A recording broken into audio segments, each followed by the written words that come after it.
বিসমিল্লাহির রহমানির রহিম। সম্মানিত এলাকাবাসী, আসসালামু আলাইকুম। আজকাল অনেকেই সমস্যায় ওষুধ কেনার সময় ভেজাল বা মানহীন পণ্য, ভুল পরামর্শ এবং সঠিক সংরক্ষণ না থাকায় নিজের বা পরিবারের নিরাপত্তা নিয়ে উদ্বিগ্ন। এই পরিস্থিতিতে আপনার জন্য আনছি বিশ্বস্ত সমাধান, পাকুল্লা ফার্মেসি। ইনশাল্লাহ আগামী 6 ফেব্রুয়ারি 2026 থেকে পাকুল্লা বাজার, মির্জাপুর, টাঙ্গাইলে শুরু হচ্ছে নিয়মিত স্বাস্থ্যসেবা।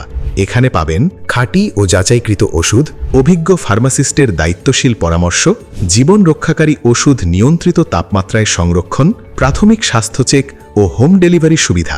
এছাড়াও বিকৃত ওষুধের লভ্যাংশের একটি অংশ ব্যয় হবে অসহায় মানুষের কল্যাণে। Proprietor Mohammad Mansur Ali Khan, proprietor Mohammad Ashrafur Rahman Rakib. Pakulla pharmacy, Pakulla বাজার, মির্জাপুর, টাঙ্গাইল। উদ্বোধন 6 ফেব্রুয়ারি 2026। সুস্থতার পথে আপনার বিশ্বস্ত সঙ্গী পাকুল্লা ফার্মেসি। সেবাই আমাদের মূল লক্ষ্য, আপনার সুস্বাস্থ্য আমাদের অঙ্গীকার।